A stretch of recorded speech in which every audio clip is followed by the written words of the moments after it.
H.G. Wells, A Máquina do Tempo. Capítulo 1. O viajante do tempo, como o chamaremos por uma questão de conveniência, expunha-nos um intrigante problema. Seus olhos cinzentos e brilhantes faiscavam, e seu rosto, habitualmente pálido, se inflamava de animação. Na lareira, as brasas ardiam vivamente, e a luz suave das lâmpadas incandescentes no candelabro de lírios de prata refletia-se nas bolhazinhas que se formavam e desmanchavam dentro de nossos copos. As poltronas, cujo desenho era de nosso próprio anfitrião, envolviam-nos num abraço acariciante, em vez de apenas servirem de assento. Estávamos imersos nessa deliciosa atmosfera de depois do jantar, quando os pensamentos vagueiam preguiçosamente, libertos do rigor da precisão. O viajante do tempo, pontuando suas palavras com o dedo magro em riste, explicava-nos o caso, enquanto nós, recostados às nossas poltronas, admirávamos sua maneira apaixonada e engenhosa de desenvolver o que então nos parecia mais um de seus paradoxos. Prestem bem atenção. Vou contestar uma ou duas ideias que são universalmente aceitas. Assim, por exemplo, a geometria, que nos ensinaram na escola e que é baseada numa concepção errônea. Não estaremos começando num nível muito alto? Perguntou Philby, um ruivo que gostava de discutir. Não me proponho a pedir-lhes que aceitem seja o que for sem um fundamento racional. Logo vocês estarão concordando comigo. Sabem, naturalmente, que uma linha matemática, uma linha de espessura zero, não tem existência real. Não lhes ensinaram isso? Da mesma forma um problema matemático. Essas coisas são meras abstrações. Perfeitamente, disse o psicólogo. Também um cubo, tendo apenas comprimento, largura e altura, não pode ter existência real. A isso oponho uma objeção, disse Philby.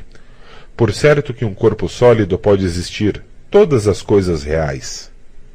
É o que pensa a maioria das pessoas. Mas espere um momento, pode existir um cubo instantâneo? Não percebo, disse Philby.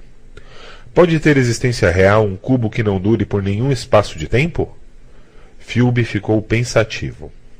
Não há dúvida, continuou o viajante de tempo, que todo corpo real deve estender-se por 4 dimensões. Deve ter comprimento, largura e altura. E duração. Mas por uma natural imperfeição da carne, que logo lhes explicarei, somos inclinados a desprezar esse fato. Há realmente 4 dimensões, 3 das quais são chamadas os 3 planos do espaço, e uma quarta, o tempo. Existe, no entanto, uma tendência a estabelecer uma distinção irreal entre aquelas 3 dimensões e a última, porque acontece que nossa inconsistência se move descontinuadamente numa só direção ao longo do tempo, do princípio ao fim de nossas vidas. Isso, falou um rapaz que fazia enormes esforços para reacender seu charuto à chama de uma lâmpada. Isso, de fato, muito claro. Mas é surpreendente que uma coisa assim tão clara seja constantemente esquecida, continuou o viajante do tempo, com um laivo de humor na voz. Realmente é isso que significa a 4ª dimensão, embora algumas pessoas, quando falam da 4ª dimensão, não saibam do que estão dizendo. É apenas outra maneira de encarar o tempo. Não existe diferença entre o tempo e qualquer das 3 dimensões do espaço, exceto que na nossa consciência se move ao longo dele. Alguns tolos, porém, pegaram essa ideia pelo lado errado. Todos vocês, de certo, já escutaram que eles vivem a dizer a respeito da 4ª dimensão, não?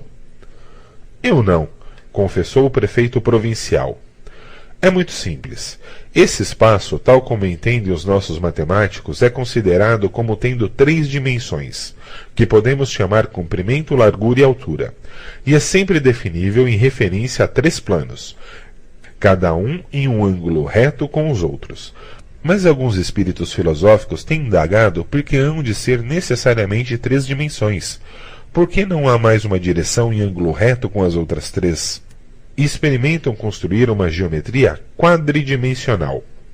Faz pouco mais de um mês, o professor Simon Newcomb fez uma exposição nesse sentido perante a Sociedade Matemática de Nova York. Sabemos como, sobre uma superfície plana que tem apenas 2 dimensões, podemos representar a figura de um sólido tridimensional. De igual forma, esses pensadores acham que por meio de modelos de 3 dimensões, eles poderiam representar um de 4, se conseguissem dominar a perspectiva da coisa. Compreendem?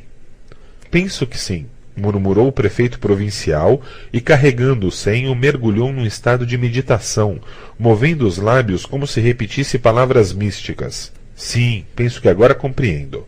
Falou após algum momento e seu rosto se iluminou momentaneamente. Não vejo por que não lhes dizer que de certo tempo para cá tenho trabalhado nessa geometria de 4 dimensões. Alguns de meus resultados são curiosos. Por exemplo, eis aqui o retrato de um homem aos 8 anos, outro retrato aos 15, outro aos 17, outro aos 23 e assim por diante. Todos são evidentemente seções, vale dizer, representações tridimensionais dessa criatura quadridimensional, que é fixa e inalterável. O viajante do tempo fez uma pausa a fim de que os circunstantes pudessem assimilar o que ele dissera. Depois prosseguiu. Os homens de ciência sabem perfeitamente que o tempo é apenas uma forma de espaço. Eis aqui um diagrama que vocês todos conhecem, um registro meteorológico. Essa linha que eu sigo com o meu dedo mostra o movimento do barômetro. Ontem ele subiu até aqui. À noite, baixou. Pela manhã voltou a subir, chegando aos poucos até aqui. Por certo que o Mercúrio não traçou essa linha em nenhuma das dimensões do espaço, geralmente conhecidas, não é mesmo? Mas não resta dúvida de que traçou uma linha, e essa linha, não há como deixar de concluir, foi traçada ao longo da dimensão tempo. Mas, disse o médico, olhando fixamente para uma brasa na lareira, se o tempo é apenas uma 4ª dimensão do espaço, por que tem sido sempre e continua sendo considerado algo diferente? E por que não podemos deslocar-nos no tempo como nos deslocamos nas outras dimensões do espaço? O viajante do tempo sorriu. Tem certeza de que não podemos deslocar-nos livremente no espaço? Podemos andar com bastante liberdade da direita para a esquerda, para frente e para trás, e os homens sempre o fizeram. Admito que nos movamos livremente em 2 dimensões, mas e para cima e para baixo? Aí a gravidade já nos impõe limites. Não exatamente, objetou o médico. Há os balões. Mas antes dos balões, e excetuamos os curtos saltos em altura ou os pulos e quedas, em consequência da desigualdade do terreno, nunca tivemos liberdade de movimento vertical. No entanto, podemos mover-nos pouco para cima e para baixo, insistiu o médico. Mais facilmente, muito mais facilmente, para baixo do que para cima. E não podemos deslocar-nos de forma alguma no tempo. Estamos confinados ao momento presente. Meu caro amigo, é justamente aí que você está errado. É justamente aí que o mundo inteiro tem estado errado. Estamos saindo a cada instante do momento presente. Nossa existência mental, que é imaterial e não tem dimensões, desloca-se ao longo da dimensão tempo com uma velocidade uniforme do berço ao túmulo. Da mesma forma que viajaríamos para baixo se começássemos nossa existência 50 milhas acima da superfície da Terra. Mas a grande dificuldade é a seguinte, interrompeu o psicólogo. Podemos mover-nos em todas as direções do espaço, mas não podemos fazer o mesmo no tempo. Esse é justamente o germe da minha grande descoberta. Mas você está equivocado ao dizer que não podemos deslocar-nos livremente no tempo. Por exemplo, ao me lembrar vividamente de um incidente, volto ao momento em que ele ocorreu. Estou com o espírito ausente, como se costuma dizer. Dou um salto ao passado. Naturalmente, não temos condição alguma de permanecer no passado por qualquer extensão de tempo. Assim como um selvagem ou um quadrúpede não pode permanecer no ar 2 metros acima do solo. Mas o homem civilizado dispõe de muitos mais recursos que o selvagem e pode desafiar as leis da gravitação num balão. E por que não pode ele esperar que um dia, finalmente, consiga parar ou acelerar seu curso ao longo da dimensão tempo, ou mesmo virar-se e viajar na outra dimensão? Oh, não, começou Philby. É isso. Por quê?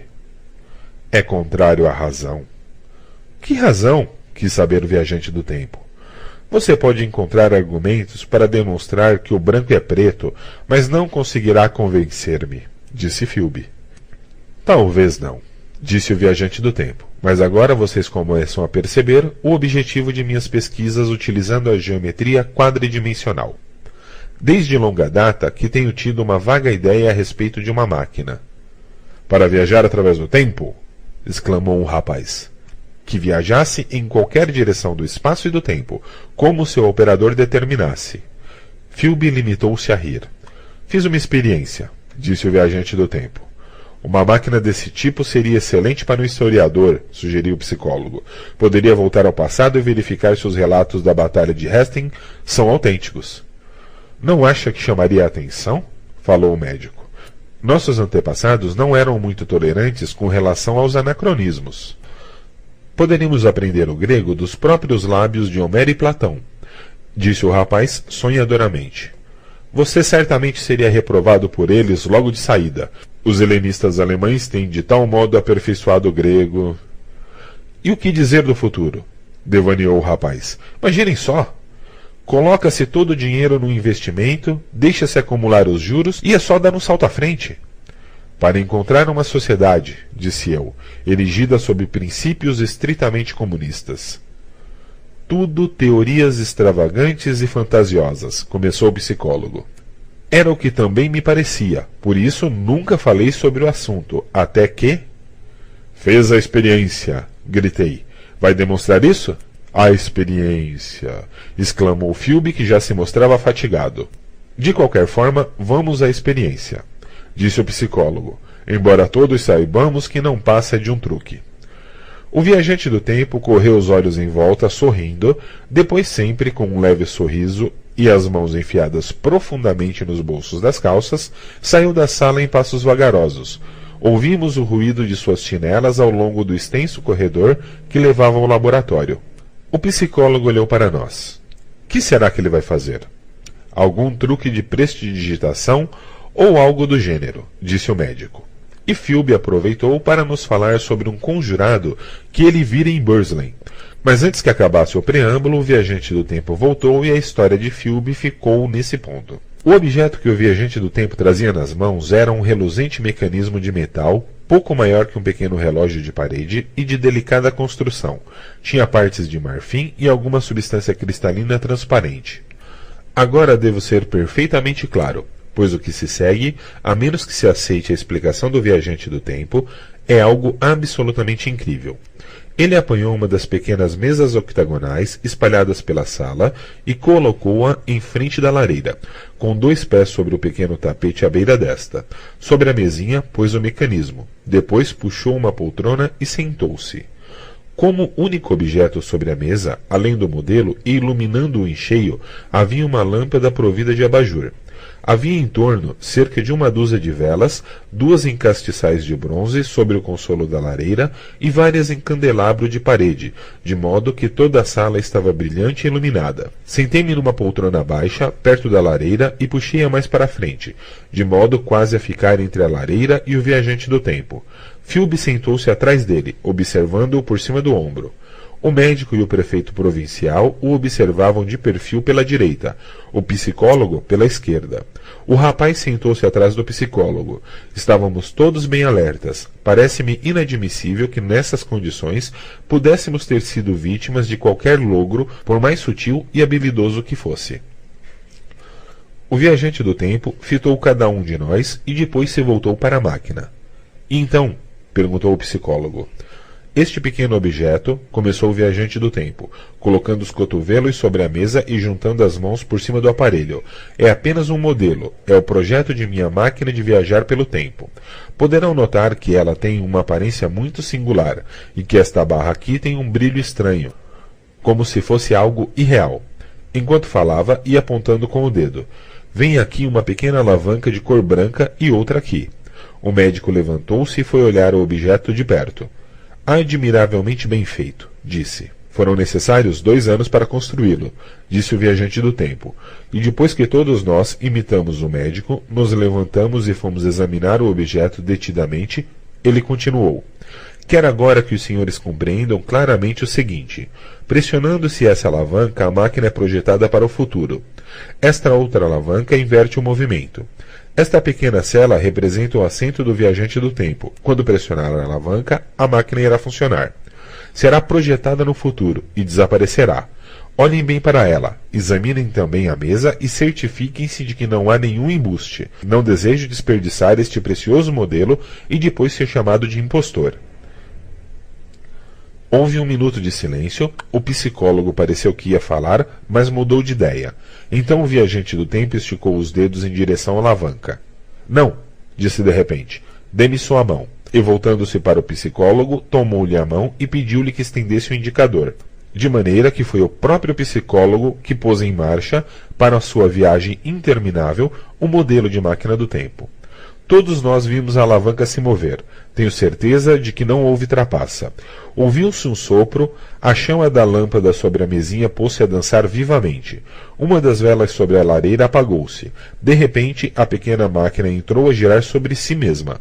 Tornou-se indistinta. Por um segundo, talvez, não foi mais do que uma fantasmagoria, um brilhozinho turbilhante de metal e marfim. E desapareceu. Sobre a mesa restava apenas a lâmpada. Todos ficaram em silêncio por um minuto. Então Philby soltou uma imprecação. O psicólogo voltou a si de estupefação e de chofre foi olhar debaixo da mesa. Diante disso, o viajante do tempo não se conteve e gargalhou. E então? Perguntou no mesmo tom interrogativo que o psicólogo usara há pouco antes. Levantou-se e apanhou o pote de fumo sobre a lareira de costas para nós e começou a encher o cachimbo. Nós nos entreolhamos perplexos. Diga-me uma coisa. O médico foi o primeiro a falar. Você está falando sério? Acha com toda sinceridade que essa máquina está realmente viajando no tempo? Sem dúvida, disse o viajante do tempo, abaixando-se para apanhar um tição na lareira enquanto acendia o cachimbo. Voltou-se e fitou o psicólogo. Este, para demonstrar que não estava perturbado, tirou o charuto e tentou acendê-lo sem cortar a ponta. E não é só isso, continuou indicando o laboratório. Tenho ali dentro uma grande máquina quase terminada. Quando estiver pronta, tenciono viajar eu próprio.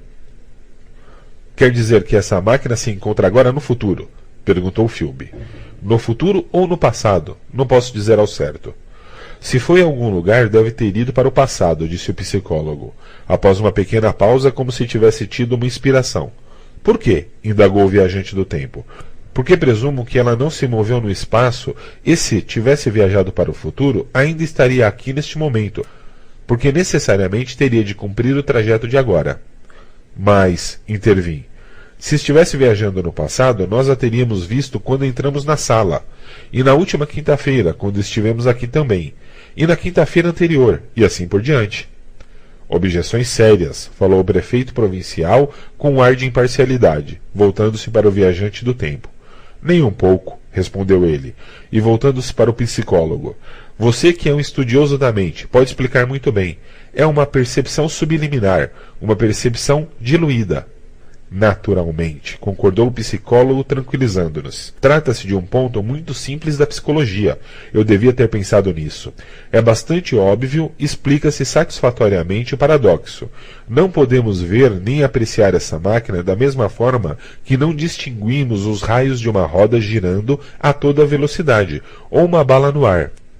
Se ela estiver percorrendo o tempo 50 ou 100 vezes mais rápida do que nós, se ela cobrir 1 minuto enquanto nós cobrimos apenas 1 segundo, a impressão produzida será de 1 para 50 ou de 1 para 100, do que seria se ela estivesse aqui imóvel. É muito claro. E passou a mão no lugar onde a máquina tinha estado. Estão vendo? Perguntou risonho. Permanecemos sentados e por alguns minutos ficamos olhando para a mesa vazia. Então o viajante do tempo quis saber o que pensávamos de tudo aquilo. Agora a noite parece bastante plausível, disse o médico, mas esperemos até amanhã, pelo bom senso que volta quando acordamos. Vocês querem ver a própria máquina do tempo? E sem mais, tomando uma lâmpada, ele nos conduziu pelo comprido corredor, cheio de correntes de ar que ia ter ao laboratório. Lembro-me como se fosse agora da luz vacilante da lâmpada, de sua cabeça grande e estranha em silhueta, da dança das sombras. Nós todos a segui-lo intrigados, mas incrédulos. No laboratório vimos uma versão muito maior do pequeno mecanismo que havia desaparecido diante dos nossos olhos. Algumas peças eram de níquel, outras de marfim. Uma parte devia ter sido trabalhada diretamente sobre cristal de rocha. A máquina parecia quase pronta, exceto as barras de cristal torcido que estavam por terminar sobre a bancada, ao lado de algumas folhas com desenho. Apanhei uma das barras para examiná-la melhor. Pareceu-me ser feita de quartzo. Ouça aqui, perguntou o médico. Isso é mesmo sério ou você quer fazer uma brincadeira conosco, igual àquela do fantasma que nos mostrou no Natal do ano passado? Com esta máquina, disse o viajante do tempo erguendo a lâmpada para que víssemos melhor, pretendo explorar o tempo. Não está claro? Nunca falei tão sério em minha vida. Nenhum de nós sabia o que dizer. Por cima do ombro do médico, captei o olhar de Philby, que piscou para mim, com a maior gravidade. Capítulo 2. Penso que, nessa ocasião, nenhum de nós acreditou realmente na máquina do tempo. A verdade é que o viajante do tempo era uma dessas pessoas que são hábeis demais para merecer credibilidade. Nunca estávamos muito seguros a respeito dele. Sempre suspeitávamos de alguma sutil reserva, de alguma engenhosa burla por trás de sua límpida franqueza. Se fosse Philby quem nos tivesse mostrado o modelo e explicado seu funcionamento com as mesmas palavras do viajante do tempo, teríamos demonstrado muito menos ceticismo, porque teríamos percebido logo suas intenções. Um açougueiro poderia entender Philby. Tal não se dava com o viajante do tempo. Havia mais do que um toque de fantasia no seu temperamento, e desconfiávamos dele. Coisas que teriam proporcionado fama a um indivíduo bem menos habilidoso pareciam truques nas mãos dele. É um erro fazer as coisas muito facilmente. As pessoas circunspectas, ainda que o respeitassem, nunca se sentiam inteiramente seguras quanto à sua personalidade. De algum modo lhes parecia que confiar nele para estabelecer seus critérios de reputação seria o mesmo que colocar porcelana fina em mãos de crianças numa creche. Acho ter sido por isso que, no intervalo desta quinta-feira e a que se seguiu, nenhum de nós fez maiores comentários sobre a questão das viagens no tempo, embora mentalmente analisássemos todas as suas estranhas potencialidades, sua plausibilidade, isto é, tudo aquilo que na prática era difícil de crer, e ainda as curiosas possibilidades de anacronismo e de extrema confusão que elas comportavam. Quanto a mim, não consegui esquecer o truque do modelo da máquina. Lembro-me de haver discutido o assunto com o médico, com quem me encontrei na sexta-feira na Linnean Society, Associação Científica Britânica para o Estudo da Botânica, fundada em homenagem a Linnaeus. Falou-me que havia visto algo em Turbin e dava muita importância à vela apagada, mas não sabia explicar como se fazia o truque. Na quinta-feira seguinte, voltei a Richmond. Suponho então que era um dos convidados mais assíduos do viajante do tempo, e tendo chegado tarde, já encontrei 4 ou 5 pessoas reunidas no salão. O médico se encontrava diante da lareira com uma folha de papel na mão e o seu relógio na outra. Corri os olhos em volta procurando o viajante do tempo. São 7h30, disse o médico. Creio que seria melhor jantarmos. Onde se encontra? Indaguei, pronunciando o nome de nosso anfitrião. Você acaba de chegar, não? É bastante estranho.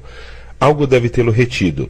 Ele deixou-me esse bilhete dizendo que, se não estivesse de volta às 7 horas, eu mandasse servir o jantar. Disse que explicará tudo quando chegar. É uma pena deixar-se estragar o jantar, disse o redator-chefe de um conhecido jornal. O doutor tocou a campainha. Além dele e de mim, o psicólogo era a única pessoa que havia estado presente ao jantar da semana anterior. Os demais eram Blank, o redator-chefe a que me referi, um certo jornalista e um senhor de barba, tímido e silencioso, a quem eu não conhecia e que, até onde pude observar, não pronunciou uma única palavra durante toda a noite. À mesa de jantar, trocamos conjecturas sobre a ausência de nosso anfitrião, e eu, meio em tom de brincadeira, aventei que ele devia estar viajando pelo tempo. O redator-chefe quis saber maiores detalhes, e o psicólogo se prontificou a fazê-lo, relatando de forma algo insípida o engenhoso paradoxo e o espetáculo de ilusionismo que havíamos presenciado. Estava ele no meio de sua exposição quando a porta que dava para o corredor se abriu devagar e sem ruído. Eu estava sentado bem em frente dela e fui o primeiro a vê-lo. «Viva!» gritei. «Até que enfim!» A porta abriu-se de todo e o viajante do tempo surgiu diante de nós. Não pude conter um grito de surpresa. «Deus do céu! Homem, o que foi que aconteceu?» Era a voz espantada do médico, o segundo a avistá-lo. Todos na mesa se voltaram para a porta. Seu aspecto era constrangedor. O casaco estava empoeirado e sujo, com manchas esverdeadas nas mangas. O cabelo em desalinho parecia-me mais grisalho, ou por causa da poeira, ou porque realmente sua cor tivesse mudado. Seu rosto era de uma palidez cadavérica. No queixo havia um corte já meio cicatrizado. Tinha um ar desvairado. Os traços repuxados pareciam trair um grande sofrimento. Hesitou por um momento no vão da porta, como se estivesse ofuscado pela claridade reinante na sala. Depois entrou coxeando, como esses mendigos que têm os pés em petição de miséria. Nós o fitamos em silêncio, esperando que ele falasse. Sem dizer uma palavra, aproximou-se penosamente da mesa e fez um gesto para alcançar a garrafa de vinho. O redator-chefe encheu uma taça de champanha e lhe ofereceu. Ele a esvaziou de um trago. A bebida pareceu-lhe fazer bem, porque ele circunvagou o olhar pela mesa e a sombra de seu costumeiro sorriso bailou-lhe no rosto. Mas por onde é que você andou, homem de Deus? Gritou de novo o médico. O viajante do tempo não pareceu tê-lo ouvido. Fiquem à vontade, não quero perturbá-los. Falou articuladamente, com dificuldade as palavras. Estou bem. Deteve-se e estendeu a taça para que enchessem de novo. Esvaziou-a novamente de uma só vez. Isso faz bem, disse. Seus olhos se tornavam mais brilhantes e um leve rubor subiu-lhe as faces. Relançou os olhos sobre nós numa espécie de muda aprovação e em seguida se pôs a andar pela sala quente e confortável. Depois voltou a falar, ainda como se tivesse dificuldade em encontrar as palavras. Vou lavar-me e mudar de roupa. Depois descerei para lhes dar as explicações. Deixem para mim um pouco desse carneiro. Estou quase a morrer de fome. Deu-se por conta da presença do redator-chefe, que era um conviva muito raro, e cumprimentou-o. O redator esboçou uma pergunta. Daqui a pouco lhe responderei, disse o viajante do tempo. Sinto-me um pouco esquisito, mas estarei bem em um minuto. Depositou a taça na mesa e encaminhou para a outra porta da escada. Notei mais uma vez que ele coxeava e que ao andar fazia um ruído abafado. Do lugar onde me encontrava, pude ver os seus pés. Estavam descalços, não tinha senão as meias rasgadas e sujas de sangue. A porta se fechou por trás dele. Por um instante pensei em segui-lo, mas logo me lembrei de que ele detestava ingerências na sua vida privada. Meu espírito se pôs a vaguear. Estranho comportamento de um cientista famoso. Ouvi uma voz do redator-chefe, pronunciando as palavras como se ditasse um título de matéria em caixa alta. E isso fez voltar a minha atenção para a brilhante mesa de jantar. Que brincadeira é essa? Perguntou o jornalista. Será que lhe deu na veneta bancar o vendedor ambulante? Não entendo. O olhar do psicólogo cruzou-se com o meu, e no seu rosto li a minha própria interpretação. Pensei no viajante do tempo a subir penosamente as escadas com os pés descalços e machucados. Penso que ninguém mais tinha percebido que ele estava mancando. O primeiro a se refazer totalmente da surpresa foi o médico, que tocou a campainha para que trouxesse os pratos quentes, pois o dono da casa não tolerava a presença dos criados durante o jantar. Com um resmungo, o redator-chefe voltou ao garfo e à faca, e o homem silencioso imitou-o. Recomeçamos a jantar. Durante algum tempo a conversação limitou-se a uma troca de exclamações entremeadas de arquejos de satisfação gustativa, mas logo o redator-chefe mostrou que ardia de curiosidade. Acaso o nosso amigo incrementa sua modesta receita como lixeiro? Ou sofre transtornos como Nabucodonosor? Perguntou. Estou certo de que se trata dessa história da máquina do tempo, disse eu, retomando o relato de nossa reunião anterior, do ponto onde o psicólogo o deixara. Os novos convivas mostraram-se francamente incrédulos. O redator-chefe opunha objeções. Afinal, que viagem no tempo era essa? Pode uma pessoa ficar coberta de poeira simplesmente ao dar voltas dentro de um paradoxo? E mal lhe ocorreu a ideia, enveredou pela caricatura. Não haveria escovas de roupa no futuro? Também o jornalista não acreditava de forma alguma e juntou-se ao redator-chefe na fácil tarefa de ridicularizar o caso. Ambos pertenciam à nova geração de jornalistas, rapazes alegres e irreverentes. Nosso correspondente especial do dia depois de amanhã, estava o jornalista dizendo, ou melhor, gritando, quando o viajante do tempo reapareceu. Envergava agora um traje de noite completo e nada mais, salvo o olhar ainda esgazeado, lembrava o homem cujo aspecto poucos momentos antes tanto me assustara. Nossos amigos aqui, falou o redator-chefe rindo, me disseram que você esteve viajando em meio da semana que vem. Vai contar-nos como descobriu? Quanto quer pelo artigo? O viajante do tempo foi sentar-se sem dizer uma palavra no lugar que lhe era reservado. Sorria mansamente à sua maneira habitual. Onde está meu carneiro? Que se dane, gritou o viajante do tempo. Agora quero comer alguma coisa, e não direi uma palavra enquanto não introduzir um pouco de pepitona em minhas artérias. Obrigado. O sal, por favor. Uma palavra só, pedi. Esteve viajando no tempo? Sim, respondeu ele com a boca cheia, sacudindo a cabeça. Pago 1 shilling por linha pela transição literal, disse o redator-chefe.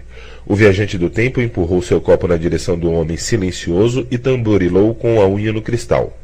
O homem silencioso, que olhava fixamente, despertou num sobressalto e serviu-lhe o vinho. O resto do jantar transcorreu num ambiente de mal-estar geral. De minha parte, sucessivas perguntas me afloraram aos lábios, e estou certo de que o mesmo acontecia com os demais. O jornalista tentou aliviar a tensão contando anedotas. O viajante do tempo concentrava toda a sua atenção no jantar e parecia estar com uma fome insaciável. O médico fumava um cigarro e observava o viajante do tempo com os olhos semicerrados. O homem silencioso parecia mais desajeitado do que nunca, e bebia champanhe com regularidade e determinação do puro nervosismo. Finalmente o viajante do tempo empurrou o prato em sua frente e nos abarcou com seu olhar. Acho que lhes devo um pedido de desculpas, falou. Mas a verdade é que estava simplesmente à beira da inanição. Passei por alguns maus bocados, apanhou um charuto e cortou a ponta, mas venho para a sala de fumar. É uma história muito longa para ser contada por cima destes pratos. E tocando a campainha de passagem, levou-nos para um outro aposento. Você falou a Blank, Dash e Chuse sobre a máquina? Perguntou, dirigindo-se a mim e recostando-se confortavelmente em sua poltrona. Esses eram os nomes dos 3 novos convidados. Mas tudo é um simples paradoxo, arguiu o redator-chefe. Não estou em condições de discutir esta noite. Posso contar-lhes a história, mas discutir não. Caso vocês queiram, conto-lhes o que me aconteceu, mas com a condição de que não me interrompam. Preciso contar, desesperadamente. Uma grande parte vai parecer mentira. Pouco importa. Tudo é pura verdade, nos menores detalhes. Estava eu no meu laboratório às 4 horas e desde então vivi 8 dias. Dias como nenhum outro humano viveu antes. Estou morto de cansaço, mas não dormirei enquanto não tiver contado tudo a vocês. Depois irei repousar, porém nada de interrupções. Combinado? Combinado, disse o redator-chefe e nós lhe fizemos coro. Então o viajante do tempo começou a contar sua história, tal como buscarei reproduzir. De início ele afundou em sua poltrona e pôs-se a falar como um homem fatigado. Depois foi-se animando. Ao escrever isso, sinto agudamente como a pena e a tinta são insuficientes para exprimir a essência, e dou-me conta, mas ainda de minhas próprias limitações. Creio que você, leitor, lê com bastante atenção, mas não pode ver o rosto pálido, cheio de sinceridade do viajante do tempo, iluminado pela pequena lâmpada, nem ouvir as inflexões de sua voz. Você não pode imaginar como a expressão de seu rosto acompanhava as peripécias da narrativa. Quase todos dentre nós que escutávamos estávamos na penumbra, pois as velas da sala de fumar não tinham sido acesas. Só o rosto do jornalista e as pernas do homem silencioso, dos joelhos para baixo, estavam no círculo de luz. A princípio, trocávamos olhares um com os outros, mas não tardou que deixássemos de fazê-lo e, totalmente absorvidos, só fitássemos o rosto do viajante do tempo. Capítulo 3. Na última quinta-feira, expus a alguns de vocês os princípios da máquina do tempo e mostrei-a ainda incompleta na oficina. Lá está ela agora, na verdade, um pouco maltratada pela viagem. Uma das barras de marfim está rachada, uma travessa de metal entortou, mas o resto se acha em perfeito estado. Esperava terminá-la na sexta-feira, mas nesse dia, quando concluí a montagem, percebi que uma das barras de níquel estava mais curta, exatamente 1 polegada, e tive de refazê-la, de modo que a máquina só ficou pronta esta manhã. Foi às 10 horas da manhã de hoje que a primeira das máquinas do tempo iniciou sua carreira. Dei uma última revisada, apertei mais uma vez todos os parafusos, deitei mais uma gota de óleo na peça de quartzo e instalei-me sobre o assento. Suponho que um suicida, quando encosta a pistola na fronte, deve sentir a mesma sensação de curiosidade que eu experimentei, sobre o que viria logo depois. Segurei a alavanca de partida com uma das mãos e a de parada com a outra. Acionei a primeira e quase imediatamente a segunda. Senti uma vertigem, uma sensação de queda, como um pesadelo e, olhando em torno, vi o laboratório exatamente como era antes. Teria acontecido alguma coisa? Por um instante suspeitei que meu intelecto me houvesse enganado. Então olhei para o relógio na parede. Um momento antes, segundo me parecera, ele marcava 1 minuto ou 2 depois das 10. Agora eram quase 3:30. Inspirei profundamente, cerrei os dentes, segurei a alavanca de partida com as 2 mãos e arranquei de um só golpe. O laboratório ficou nebuloso, depois escureceu. Minha criada, Sra. Waters, entrou e dirigiu-se, como se não me estivesse vendo, para a porta do jardim. Penso que levou pelo menos 1 minuto para atravessar a sala, mas a mim pareceu que ela passara como um foguete. Empurrei a alavanca até o fim. A noite baixou com a rapidez com que se apaga uma lâmpada, e um instante depois era o dia seguinte. O laboratório foi ficando cada vez mais enevoado e indistinto. Veio a noite do dia seguinte, depois foi de novo dia, de novo noite, de novo dia. Uma sucessão cada vez mais célere. Um rumor como se um torvelinho enchia-me os ouvidos e sobre meu cérebro desceu uma estranha confusão. Receio não me ser possível exprimir em palavras as singulares sensações de uma viagem pelo tempo. Posso garantir que são extremamente desagradáveis. É como se estivéssemos numa montanha-russa, caindo desamparadamente de cabeça para baixo. Experimentava também a mesma horrível sensação antecipada de um choque iminente esmagador. Quando regulei a marcha, os dias e as noites se sucediam como o bater de uma asa negra. Fui perdendo a noção do laboratório, que acabou sumindo de minha visão. O sol atravessava o céu como de um salto, de minuto a minuto, cada minuto correspondendo a um dia. Acho que o laboratório foi destruído. Depois, de repente, me vi ao ar livre. Tinha uma esquisita impressão de estar subindo por andaimes, mas a essa altura minha velocidade era tal que eu perdera a consciência das coisas em movimento. A mais vagarosa das lesmas me parecia um relâmpago. A cintilante sucessão de claro e escuro me doía demais na vista. Nessas travessas intermitentes vi então a lua passar velozmente por todas as suas fases, de cheia até a lua nova, e tive um rápido vislumbre das estrelas em volta. Pouco depois, à medida que eu avançava, ganhando cada vez mais velocidade, a palpitação dos dias e das noites fundiu-se num cinza contínuo. O céu tomou um belo azul profundo, uma esplêndida luminosidade, como a das primeiras horas da manhã. O sol transformou-se numa risca de fogo, um arco fulgurante no espaço. A lua, uma fita flutuante, mas apagada. Não distinguia estrela alguma, salvo um círculo mais brilhante a lucilar de vez em quando no azul do firmamento. A paisagem era brumosa e vaga. Eu me encontrava ainda na encosta do morro sobre a qual se acha construída esta casa, mas o terreno por trás de mim se elevava como uma sombra difusa. Vi as árvores crescerem e mudarem como exalações de vapor, ora pardas, ora verdes. Cresciam, desenvolviam-se, desmanchavam-se, sumiam. Imensos edifícios majestosos em suas formas imprecisas erguiam-se e dissipavam-se como sonhos. Toda a superfície da terra parecia ter mudado. Liquefazia-se e fluía ante meus olhos. Os pequenos ponteiros do painel que registravam minha velocidade giravam cada vez mais depressa. Em breve notei que o sol, sua risca luminosa, passava de um solstício a outro em apenas 1 minuto. Consequentemente, eu viajava a mais de 1 ano por minuto. E de minuto a minuto, a neve branca recobria todo o solo e se desvanecia, substituída pelo breve e brilhante verdor da primavera. As desagradáveis sensações do início eram agora menos agudas. Por fim, acabaram se confundindo com uma espécie de excitação histérica. Notei que a máquina oscilava de forma estranha, sem que eu pudesse encontrar uma explicação. Tinha, porém, a mente demasiado confusa para que pudesse dar maior atenção ao problema. Tomado de uma espécie de loucura crescente, eu me precipitava, como um bólide no futuro. A princípio, não pensei muito em parar, entregue quase que inteiramente às novas sensações da viagem. Mas logo, uma nova série de pensamentos começou a formar-se em meu espírito. Uma certa curiosidade, e, portanto, um certo temor, até que, por fim, me dominaram completamente. Que extraordinários progressos da humanidade, que maravilhosos avanços sobre nossa civilização rudimentar não iriam surgir diante de meus olhos quando eu parasse para ver de perto esse mundo difuso e fugitivo, que corria e flutuava à minha frente.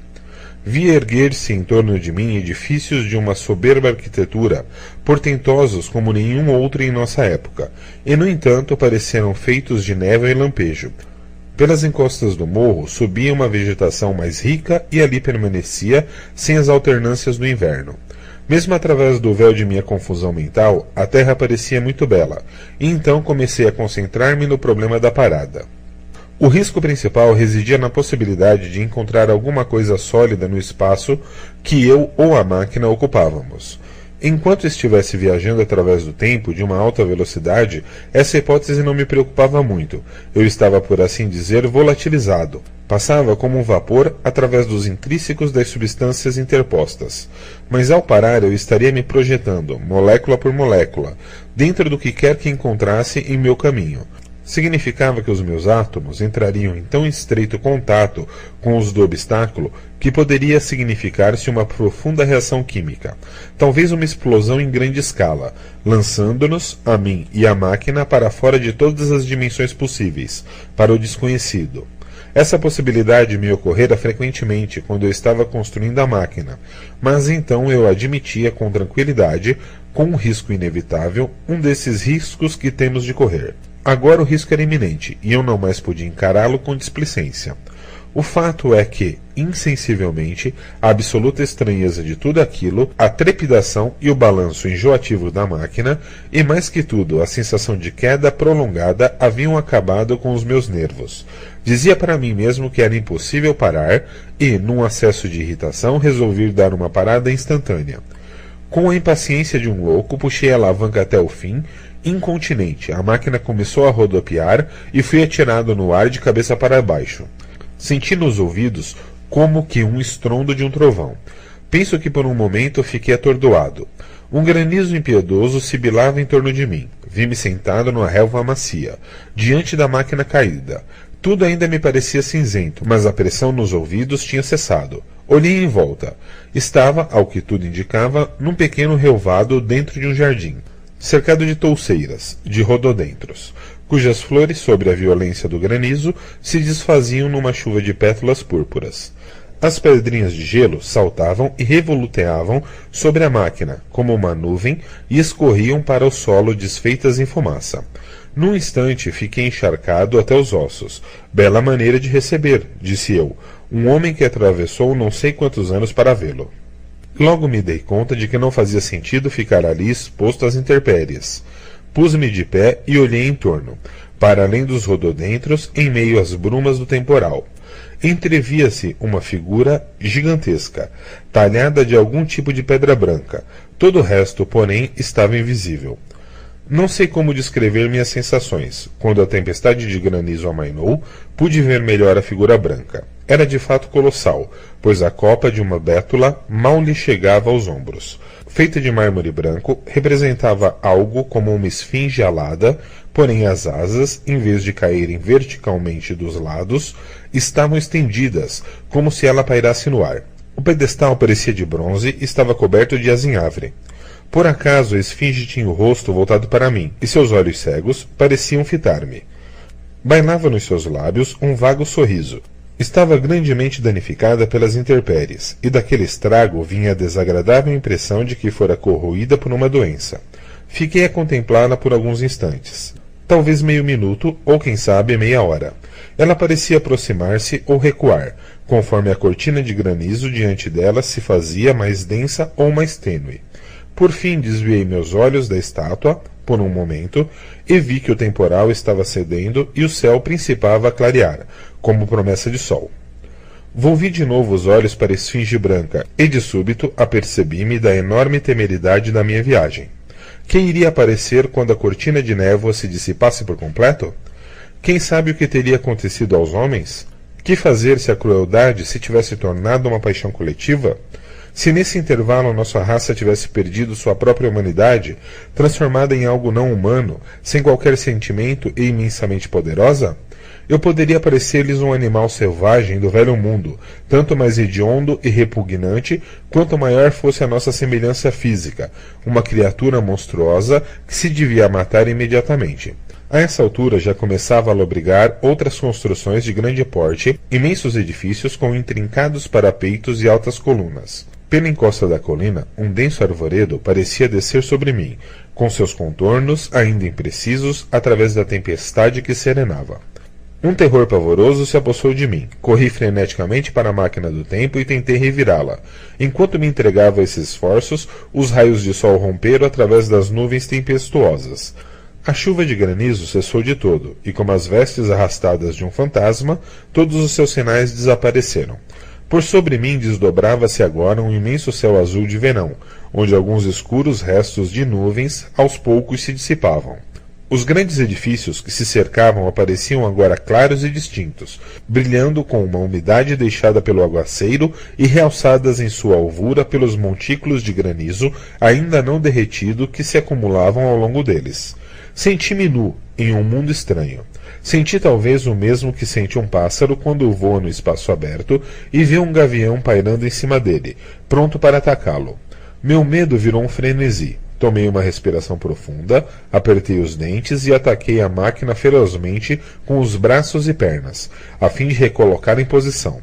Cedendo aos meus esforços desesperados, ela acabou ficando em pé. Na revirada, atingiu-me violentamente no queixo. Uma das mãos no assento, a outra na alavanca de partida, fiquei ali arquejando pesadamente, pronto a voltar à máquina.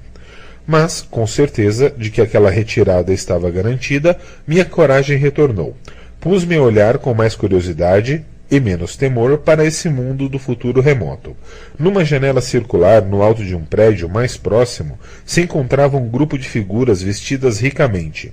Tinham-me visto, pois seus rostos estavam voltados na minha direção. Então ouvi vozes se aproximando. Por entre as touceiras de arbustos que cercavam a esfinge branca, apareceram as cabeças e os ombros de homens correndo. Um deles emergiu no atalho que conduzia diretamente ao local onde eu me encontrava com a máquina. Era uma criatura franzina, devia ter 1,20 m de altura, e vestia uma túnica de cor púrpura, presa à cintura por um cinto de couro. Usava sandálias ou borzeguins. Não pude distinguir claramente. As pernas estavam nuas dos joelhos para baixo, e tinha a cabeça descoberta. Ao observá-lo, notei pela primeira vez como a temperatura estava quente. O aspecto dessa criatura impressionou-me. Era muito bela e graciosa, mas extraordinariamente frágil. Suas faces coradas me fizeram lembrar a beleza dos tísicos, de que tanto se ouve falar. Ao vê-lo, subitamente recuperei a confiança e tirei as mãos da máquina. Capítulo 4. Um momento depois, estávamos frente a frente, eu e esse delicado ser egresso do futuro. Ele dirigiu-se a mim sem hesitação e pôs-se a sorrir, fitando-me nos olhos. Sua ausência de qualquer temor me chamou logo a atenção. Ele depois se voltou para 2 outros que o seguiam e falou para eles numa língua estranha, suave e melodiosa. Outros foram chegando e em breve me vi cercado de um pequeno grupo de 8 ou 10 dessas criaturas singulares. Uma delas me dirigiu a palavra. Coisa bastante estranha. Ocorreu-me naquele momento que minha voz devia soar muito áspera e profunda para eles. Então sacudi a cabeça e, apontando para os meus ouvidos, repeti o gesto. O que me falara deu um passo para a frente e hesitou, e em seguida tocou minha mão. Logo comecei a sentir leves apalpadelas nas costas e nos ombros. Queriam certificar-se de que eu era real. Não achei nada de alarmante em tudo isso. Na verdade, havia algo nas maneiras dessas criaturinhas graciosas que inspirava confiança. Uma delicadeza natural, uma espontaneidade infantil. E além disso, eles pareciam tão frágeis que não duvidava ser capaz de derrubá-los a todos com um único movimento, como no jogo de boliche. Mas eu tive de me mexer rapidamente para diverti-los quando os vi alisarem com suas mãozinhas roseadas a máquina do tempo. Felizmente percebi ainda cedo um perigo que até então havia esquecido. Fui até o aparelho e desaparafusei as pequenas alavancas que a punham em movimento e guardei-as no bolso. Depois voltei para ver o que podia fazer a fim de comunicar-me com aqueles seres. Examinando-lhes os rostos de perto, descobri novas particularidades naquela sua beleza de porcelana de Saxe. Seus cabelos uniformemente cacheados iam até o pescoço. Os rostos eram glabros, sem mínimo vestígio de pelo. As orelhas eram singularmente miúdas, as bocas pequenas e vermelhas, de lábios finos, os queixos estreitos terminados em ponta. Tinham olhos grandes e doces, e o que pode parecer egoísmo de minha parte, pareceu-me que lhes faltava aquela centelha de interesse que eu esperava encontrar neles. Como não fazia nenhum esforço para se comunicarem comigo e se limitavam a me rodear sorrindo e falando entre si numa voz cantante, procurei iniciar uma conversação. Apontei para a máquina do tempo e para mim. Depois, hesitando por um momento sobre como lhes transmitir a noção de tempo, apontei para o sol. Imediatamente, uma figurinha graciosa, com um vestido de xadrez branco e púrpura, repetiu o meu gesto e, para meu assombro, imitou o ruído do trovão. Fiquei estupefato, embora o sentido daquele gesto fosse bem claro. Abruptamente, uma dúvida se formou no espírito. Seriam loucas essas criaturas? Vocês não podem imaginar como essa ideia me abalou. Sempre acreditei que no século 800 e pouco a humanidade estaria infinitamente à nossa frente em conhecimentos específicos, artes e tudo mais. De repente, uma criatura dessa época me fazia uma pergunta que a colocava no nível de uma criança nossa de 5 anos. Na verdade, ela me perguntara se eu tinha vindo do sol numa trovoada. Isso punha por terra o juízo que eu fizera a respeito deles, baseando-se nos seus trajes, na sua compleição franzina e nas suas feições delicadas. Fui invadido por uma onda de desapontamento. Por um momento pensei que havia construído a máquina do tempo em vão. Fiz que sim com a cabeça, apontei de novo para o sol e imitei o ribombar do trovão, com tal força que eles se assustaram. Recuaram alguns passos e fizeram-me uma reverência. Um deles se aproximou com uma guirlanda de flores magníficas e inteiramente desconhecidas para mim, e passou-a em volta de meu pescoço. O gesto foi recebido com melodiosos aplausos. Logo, puseram-se a correr para aqui e para lá em busca de flores, que atiravam rindo sobre mim, de modo que, em pouco tempo, fiquei literalmente sepultado. Vocês que não estavam lá para ver, dificilmente podem imaginar as flores delicadas e maravilhosas que séculos e séculos de cultivo haviam produzido. Um deles propôs que a brincadeira fosse apresentada no edifício mais próximo e conduziram-me em direção a um enorme prédio cinzento de pedra lavrada por trás da esfinge de mármore branco, que durante todo aquele tempo parecera estar a observar-me, com um sorriso irônico diante de minha perplexidade. Enquanto os acompanhava, divertia-me interiormente com a lembrança de minhas confiantes previsões sobre a posteridade, que a meu ver seria profundamente austera e intelectualizada. O edifício tinha uma entrada imensa e era, todo ele, de proporções colossais. Eu estava, naturalmente, muito ocupado em observar a crescente multidão daqueles pequenos seres e os enormes portais que se escancaravam diante de mim, escuros e misteriosos. Minha impressão geral daquele mundo que me cercava era de uma profusão de arbustos e flores admiráveis. Um jardim há muito abandonado, mas não invadido pelo mato. Esparsas aqui e ali, em meio aos arbustos, como se fossem plantas silvestres, brotavam certo número de estranhas flores brancas, de largas pétalas de cera, dispostas em compridos cachos. Não pude examiná-las melhor. A máquina do tempo ficou abandonada sobre a relva, entre os rododendros. O arco da entrada era ricamente trabalhado, mas é lógico, não pude examinar os relevos de mais perto. Pareceram-me no estilo dos antigos ornamentos fenícios e fiquei impressionado com o seu mau estado de conservação. À entrada, várias outras pessoas, também vestidas esplendidamente, vieram ao meu encontro, e assim fui entrando em meus trajes pesados do século XIX, que deviam parecer bastante grotescos. Um garrido festão em torno do pescoço, e cercado por aquela multidão torvelinha de vestes coloridas, de braços e pernas alvos, numa algazarra de risos e vozes pimpilantes. O grande portal abria-se para um imenso salão cujas paredes eram forradas de um tecido escuro. Não havia luzes no teto, e as janelas, em parte com vidraças coloridas, em parte sem vidraças, deixavam coar uma luz suave. O piso era feito de enormes blocos de um metal branco e duro. Sim, de blocos, e não de chapas ou placas, e estava tão gasto pelos passos de inúmeras gerações que os trechos mais pisados pareciam pequenas valas. Transversalmente ao comprimento da sala, viam-se inúmeras mesas talhadas em blocos de pedra polida de uns 30 centímetros de altura, sobre as quais se encontravam montes de frutas. Algumas eu reconheci como sendo framboesas e laranjas hipertrofiadas, mas na sua maior parte me eram desconhecidas. Espalhado entre as mesas havia um grande número de almofadas. Sobre elas se sentaram meus guias, fazendo-me sinais para que eu os imitasse. Com uma deliciosa ausência de cerimônia, começaram a comer as frutas com as mãos, jogando as cascas e os caroços e o bagaço pelas aberturas redondas dos lados das mesas. Não me fiz de rogado para seguir-lhes o exemplo, pois estava com muita fome e sede. Enquanto comia, pude contemplar o salão mais detidamente. Talvez o que mais me impressionou foi o aspecto de abandono e destruição. As janelas de vidraças coloridas com desenhos geométricos estavam quebradas em vários lugares. As cortinas que pendiam no fundo do salão achavam-se cobertas de pó. A própria mesa de mármore em que eu estava sentado apresentava bordas partidas. Nada obstante, o efeito geral era de opulência e pitoresco. Havia cerca de 200 pessoas comendo ali, e a maioria sentada tão perto de mim quanto o espaço permitia.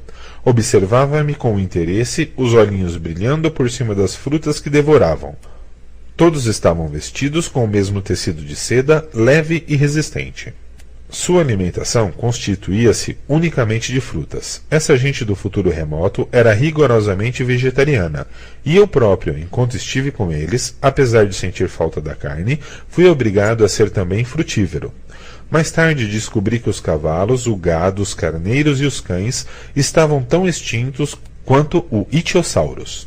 Mas as frutas eram deliciosas, particularmente uma delas, que parecia estar na época.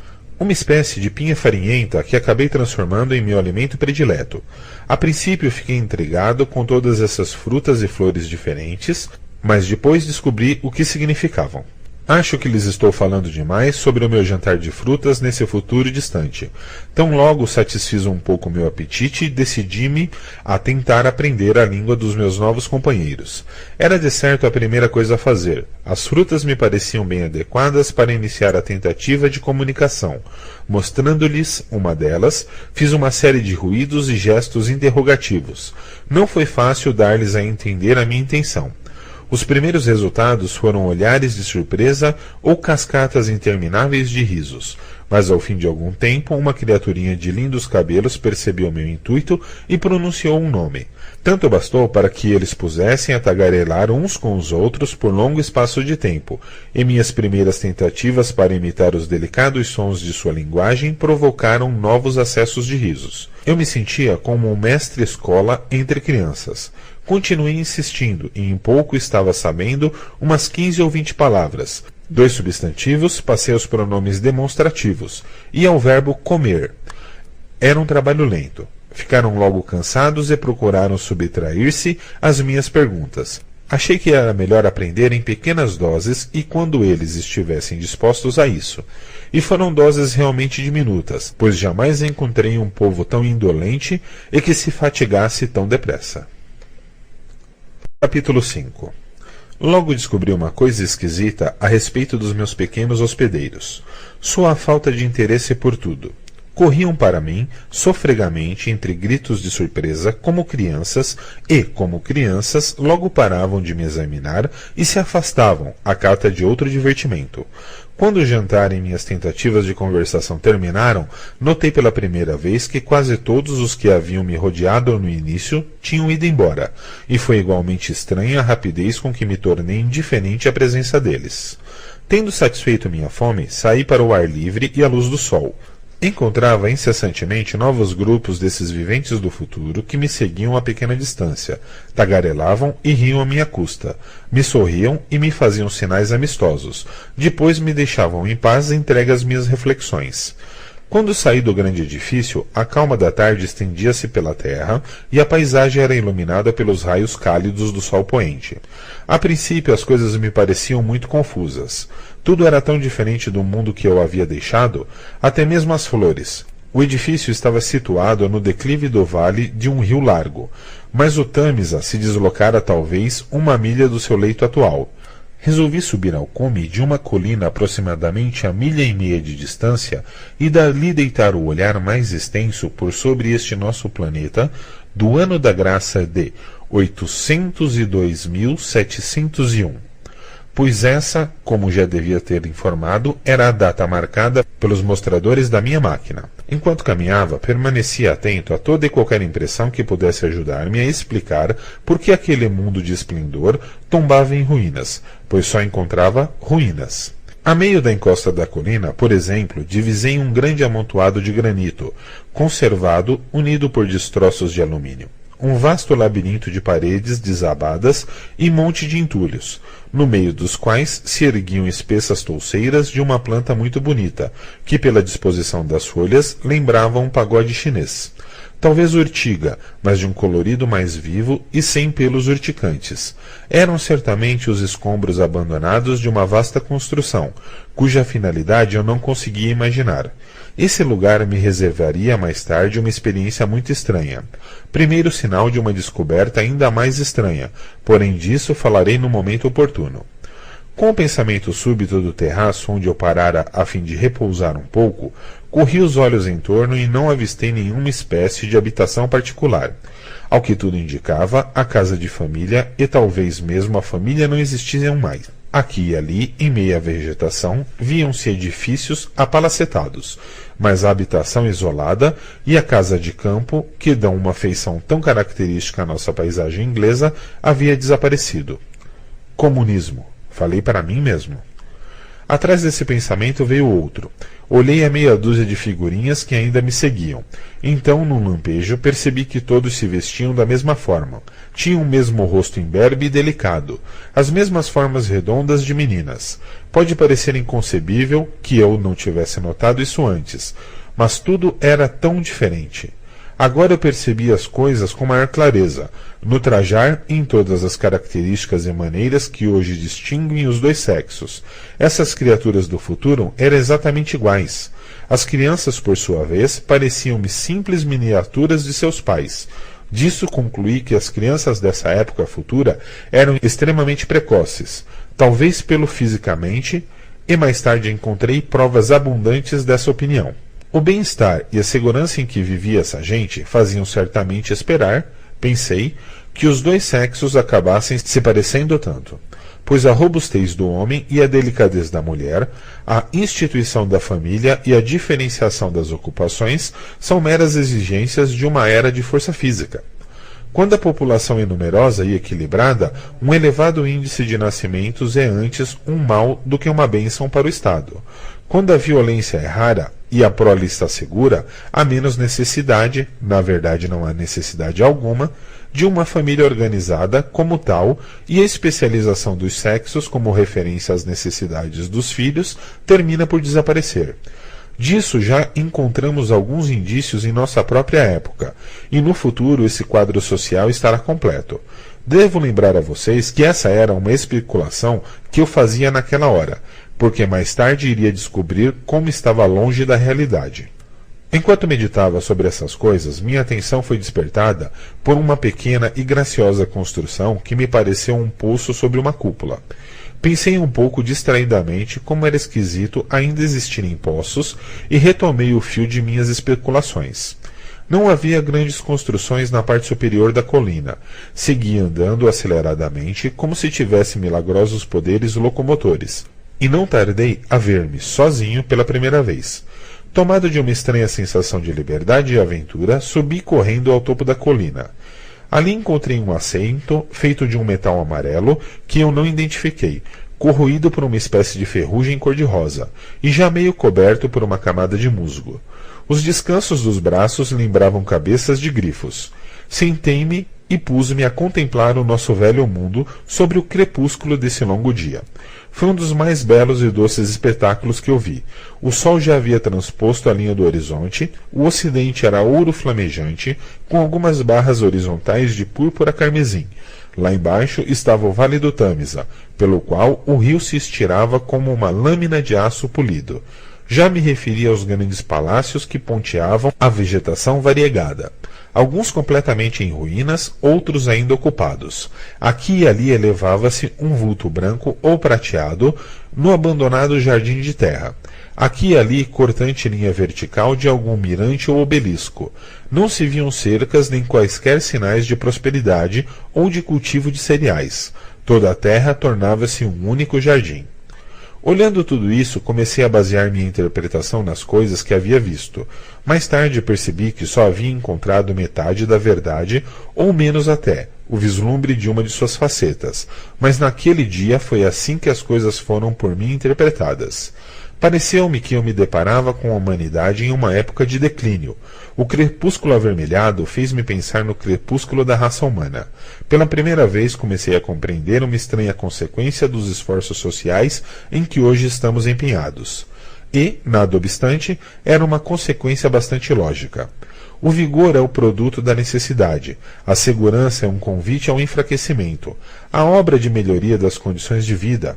O verdadeiro processo civilizatório que torna a existência cada vez mais segura. A humanidade, unida, fazia acumulado uma sucessão de triunfos sobre a natureza, coisas que hoje não passam de sonhos. Havia se transformado em projetos palpáveis e executados em sua plenitude, e o resultado era o que eu estava vendo. Afinal de contas, as condições sanitárias e a agricultura de hoje estão ainda numa fase rudimentar. A ciência de nosso tempo atacou apenas uma faixa insignificante no campo das doenças humanas, mas ainda assim ela continua a desenvolver-se com firmeza e obstinação. A agricultura e a horticultura destroem uma erva daninha aqui e ali e cultivam tão só uma vintena de plantas úteis, deixando que a grande maioria dos vegetais lute como puder para encontrar o equilíbrio natural.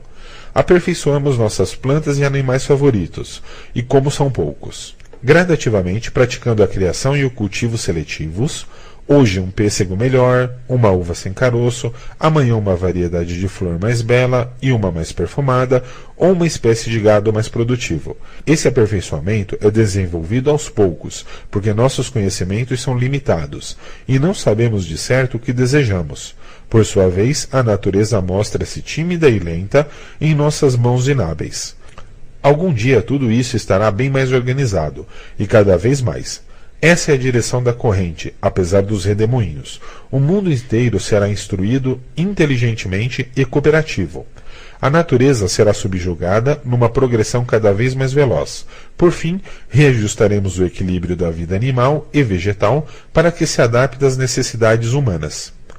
Esse equilíbrio deve ter sido atingido e de maneira perfeita no espaço de tempo coberto por minha máquina. O ar estava livre de mosquitos, a terra de ervas daninhas e de fungos.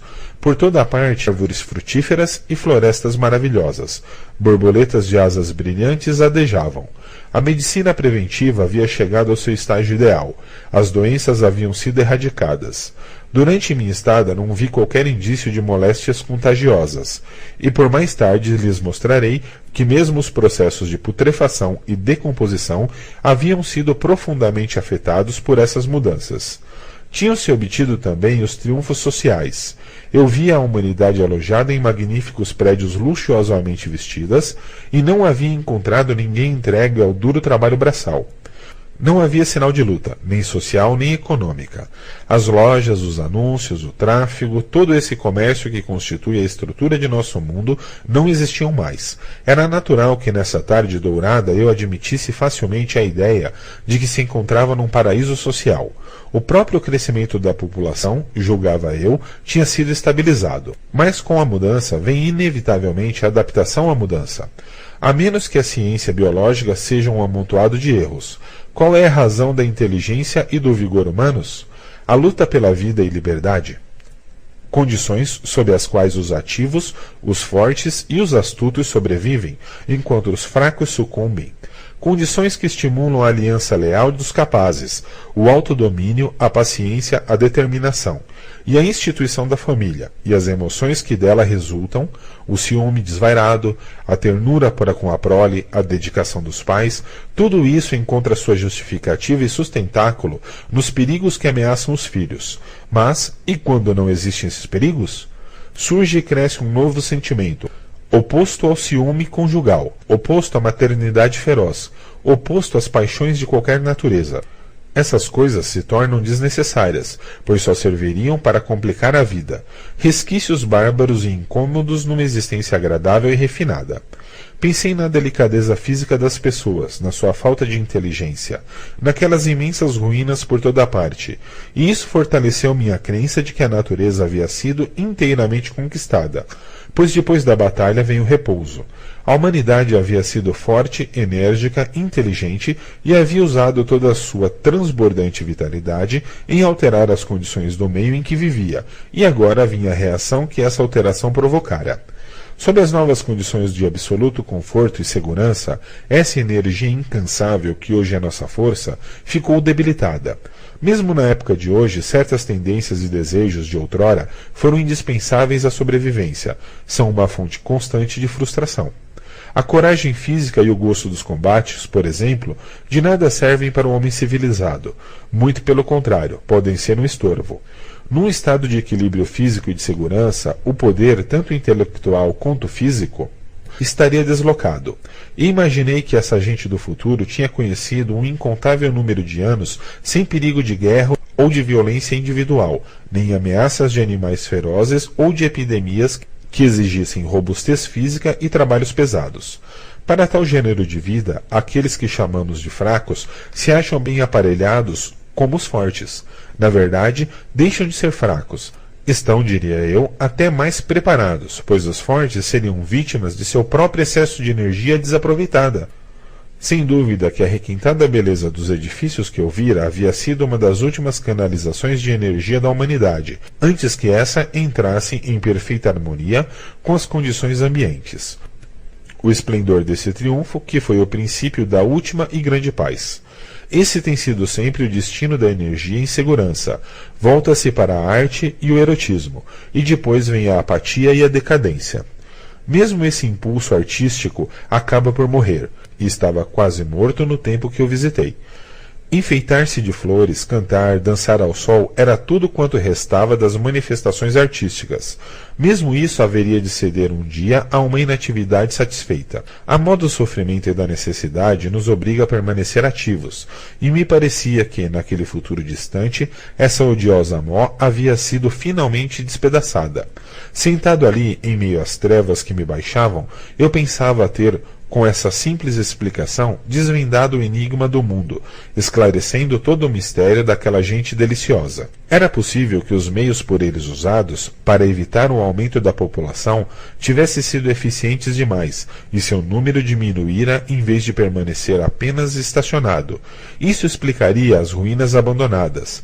Era uma explicação muito simples e bastante plausível, como afinal o são quase todas as teorias erradas.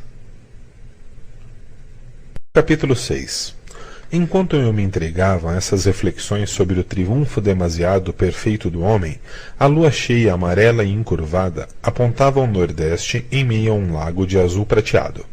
Lá embaixo os pequeninos seres deixaram de agitar-se, uma coruja voejou silenciosamente e eu comecei a tremer, com o frio da noite. Resolvi descer e procurar um lugar onde pudesse dormir. Procurei com os olhos o edifício que eu já conhecia. Depois o meu olhar passeou pelas cercanias até a estátua da Esfinge Branca sob o seu pedestal de bronze, que se destacava cada vez mais à medida que a luz do luar se tornava mais brilhante. Podia ver bem a bétula branca a seu lado, e o emaranhado de rododendros escuros sobre a luz pálida e o pequeno relvado. Olhei para este mais uma vez.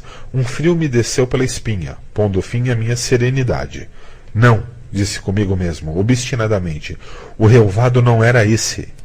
Mas era esse, pois a face branca e leprosa da esfinge estava voltada para ele. Podem vocês calcular o que senti quando adquiri plena convicção do que sucedera? Não, não podem. A máquina do tempo havia sumido. Instantaneamente, como se tivesse recebido uma chicotada no rosto, ocorreu-me a possibilidade de perder minha própria época, de ficar abandonado nesse novo mundo. Este simples pensamento me acutilou como uma verdadeira dor física. Senti um aperto na garganta, a respiração sufocada. Um momento depois, vi-me preso de terror e corri desabaladamente, descendo a colina aos saltos.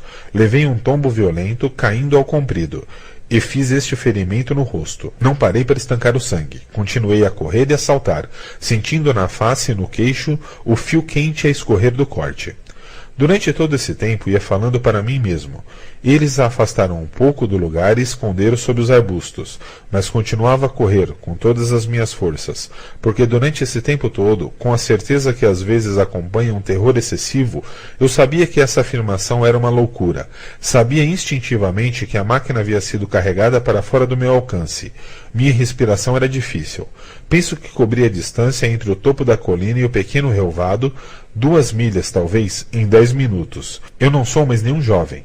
Aos berros eu amaldiçoava minha irrefletida confiança ao largar a máquina, e com isso perdi ainda mais fôlego. Gritava e ninguém me respondia. Ninguém parecia mover-se naquele mundo iluminado pela luz da lua. Quando cheguei ao relvado, meus piores receios se confirmaram. Não havia o menor vestígio da máquina. Senti-me gelado por dentro, como se fosse desfalecer. Ao ver aquele espaço vazio, pus-me a correr furiosamente em volta, como se a máquina pudesse estar escondida em algum canto, e de repente parei, apertando a cabeça com as mãos. Por sobre mim, em seu pedestal de bronze, branca, o rosto escalavrado brilhando ao luar, alteava-se a esfinge. Parecia zombar de meu desespero. Poderia consolar-me imaginando que as pequenas criaturas haviam guardado a máquina em algum abrigo. Não estivesse eu convencido de que eram física e intelectualmente incapazes disso. E era isso que me alterava, a suspeita de algum poder até então desconhecido, sob cuja intervenção meu invento havia desaparecido. No entanto, de uma coisa eu estava certo, a menos que em outra época qualquer se tivesse produzido uma exata duplicata, a máquina não podia ser posta em movimento no tempo. Os sistemas de alavancas, eu lhes mostrei mais tarde como funciona. Evitava que, quando retiradas, alguém pudesse acioná-la. A máquina tinha sido carregada e estava escondida, somente no espaço. Mas então, aonde estaria? Penso que fui tomado de um acesso de loucura. Lembro-me de ter corrido alucinadamente por entre os arbustos que rodeavam a esfinge, assustando um pequeno animal branco que, à claridade do luar, me parecia um veadozinho. Lembro-me também de ter ficado até altas horas da noite rebentando os arbustos com os punhos fechados, até sentir os dedos machucados e sangrando. Depois, soluçando e perdido de angústia, desci até o grande edifício de pedra. A grande sala estava às escuras, silenciosa e deserta. Escorreguei no piso desigual e caí sobre uma das mesas de malaquita, quase quebrando uma perna. Acendi um fósforo e dirigi-me para o interior, atrás das cortinas empoeirentas de que antes lhes falei. Havia ali uma segunda grande sala coberta de almofadas, sob as quais dormiam, creio eu, umas 20 daquelas criaturinhas. Não restava dúvida de que devem ter achado meu segundo aparecimento muito esquisito, porquanto irrompi em meio à quietude das trevas com gritos inarticulados e erguendo a chama de um fósforo, pois nem mais deviam saber o que eram os fósforos. Onde está minha máquina do tempo? Pus-me a vociferar, como uma criança zangada, agarrando-os e sacudindo-os um depois do outro. Alguns riam, mas quase todos ficaram realmente assustados. Quando os vi de pés em torno de mim, dei-me conta de que estava cometendo o maior desatino possível naquelas circunstâncias, procurando reavivar neles a sensação de medo. Porque, raciocinando com base no meu comportamento durante o dia, era de supor que, para eles, o medo era uma coisa esquecida. Bruscamente, jogando fora o fósforo e tropeçando em um Eloy que estava em meu caminho, precipitei-me pelo salão de jantar e saí para a noite banhada pelo clarão da lua. Ouvi gritos de terror e ruídos dos passos desencontrados dos pequeninos pés correndo de um lado para o outro. Não me recordo de tudo o que fiz enquanto a lua vagueava pelo céu. Acredito que foi a natureza imprevista de minha perda que me pôs como um louco. Senti-me irremediavelmente separado de todos de minha espécie, um animal estranho num mundo desconhecido. Devo ter perambulado sem destino, gritando imprecações contra Deus e a sorte. Guardo a lembrança de um terrível cansaço quando essa noite de pesadelo ia passando, de ter procurado em lugares impossíveis, de haver tateado por entre as ruínas iluminadas pelo luar, tocando em estranhas criaturas escondidas na escuridão, e por fim, de me ter deitado no chão perto da esfinge e chorado desesperadamente, pois só me restava a minha própria desgraça. Então adormeci, e quando despertei, já era dia claro, e um casal de pardais saltitava na relva perto de mim. Sentei-me no frescor da manhã e procurei lembrar-me de como fora parar ali e por que estava possuído de tamanha sensação de abandono e desespero. Então as coisas se aclararam no meu espírito. A luz crua do dia, que me devolvia a razão, Pude raciocinar com objetividade. Compreendi que meu comportamento na noite anterior fora uma arrematada estupidez e pude colocar as ideias no lugar. Suponhamos o pior, disse eu. Suponhamos que a máquina esteja perdida. Esteja mesmo destruída. Cumpre-me ser calmo e paciente, aprender a maneira de ser desse povo, formar uma ideia clara de como se deu a perda da máquina e o que devo fazer para arranjar material e ferramentas. Talvez, quem sabe, eu consiga construir uma nova. Essa era a minha única esperança, uma pobre esperança de certo, porém melhor que o desespero. Afinal de contas, era belo e curioso esse novo mundo. Mas provavelmente a minha máquina tinha sido apenas carregada. Também aqui devia ser eu calmo e paciente, descobrir o esconderijo e procurar recuperá-la pela força ou pela astúcia. Levantei-me com grande esforço e com os olhos procurei um lugar onde pudesse fazer a ablução matinal. Senti-me cansado, entorpecido e sujo da viagem. O frescor da manhã fazia-me desejar ficar também limpo e bem disposto. Minhas emoções tinham se esgotado. Na verdade, enquanto tratava das coisas, fiquei analisando com surpresa a minha excessiva comoção na véspera. Examinei cuidadosamente o terreno em torno do relvado, onde estivera a máquina. Perdi algum tempo fazendo perguntas inúteis da melhor forma que podia às criaturinhas que se aproximavam. Nenhuma delas entendia meus gestos. Algumas simplesmente me olhavam com um ar estúpido. Outras julgavam que era uma brincadeira e punham-se a rir. Tive de fazer o maior esforço de minha vida para não bater nesses delicados rostos sorridentes. Era um impulso irracional, mas o demônio engendrado pelo medo e pela raiva cega não tinha sido dominado e ainda procurava tirar vantagem da minha perplexidade. A relva me foi mais útil. Havia um sulco a meio caminho entre o pedestal da esfinge e as marcas dos meus sapatos, no lugar onde eu tinha feito o movimento para levantar a máquina virada. Havia na grama outros sinais de retirada do meu aparelho, juntamente com estranhas pegadas, muito estreitas, que pareciam deixadas por um animal como a preguiça. Minha atenção se voltou mais diretamente para o pedestal. Como já lhes disse, era de bronze. Não era um bloco liso. Em cada um dos 4 lados se viam artísticos painéis em baixo relevo. Bati no bronze. O pedestal era oco. Examinando os painéis com cuidado, descobri que não eram inteiriços, e sim montados em partes dentro dos caixilhos. Não vi puxadores nem fechaduras, mas se os painéis eram portas, como eu supunha, deviam abrir-se de dentro para fora. Uma coisa me parecia bastante clara. Não foi preciso nenhum grande esforço mental para concluir que a máquina do tempo estava lá dentro. Como fora levada ali para dentro era outro problema. Vi 2 criaturas vestidas de amarelo-laranja que vinham na minha direção, através dos arbustos e passando sob algumas macieiras em flor. Sorri para elas e fiz-lhes sinais para que se aproximassem. Chegaram perto de mim. Apontando para o pedestal de bronze, tentei dar-lhes a entender que desejava abri-lo, mas ao primeiro gesto meu nesse sentido, elas se comportaram da maneira mais estranha. Não saberia descrever para vocês a expressão de seus rostos. Para usar uma comparação, era como se eu tivesse feito gestos obscenos a uma senhora de respeito. Elas se afastaram como se eu tivesse lhes dirigido o pior dos insultos. Não tive melhor sorte com o outro vestido de branco e de aspecto muito gentil. De algum modo fiquei envergonhado com a sua reação, mas vocês sabem que eu queria recuperar a máquina do tempo, e tentei mais uma vez. Quando vi este último dar-me as costas e afastar-se, como os outros, perdi as estribeiras. Em 3 saltos, e alcancei e segurei-o pela parte superior do manto, e vim arrastando-o na direção da esfinge. Então li no seu rosto uma tal expressão de horror e repugnância que o larguei imediatamente. Todavia, não me dei por vencido. Bati com os punhos nos painéis de bronze. Percebeu-me ouvir ruídos no interior. Para ser mais exato, sons de risos abafados. Mas devia ser enganoso. Então desci até a margem do rio, recolhi uma pedra de bom tamanho e com ela bati nos painéis, até que um deles ficou amassado, e o azevrinhe começou a cair em flocos. As minhas batidas violentas no pedestal deviam ter sido ouvidas pelo menos a 1 milha em torno, mas ninguém apareceu. Vi grupos deles nas encostas, deitando-me olhares furtivos. Por fim, cansado e cheio de calor, sentei-me na grama para ficar observando o local, mas estava muito inquieto para ficar ali sentado à espreita. Sou demasiado ocidental para aguentar uma longa vigília. Posso ficar anos inteiros trabalhando num projeto, mas não consigo ficar inativo por 24 horas. Passando algum tempo, levantei-me e comecei a andar sem destino pelo matagal, na direção da colina. Paciência, dizia consigo mesmo.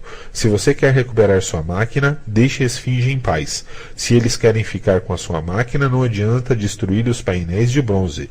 E se não querem, você a terá de volta quando pedir. É inútil ficar sentado em meio a todas essas coisas desconhecidas, tentando resolver um enigma. Você acabará monomaníaco. Encare este mundo. Aprenda-lhe os costumes. Observe-o. Não tire conclusões apressadas. No fim, você acabará encontrando todas as respostas. De súbito percebi o cômico de minha situação. Durante anos havia estudado e trabalhado para poder visitar o futuro, e agora estava numa ansiedade louca para sair dele.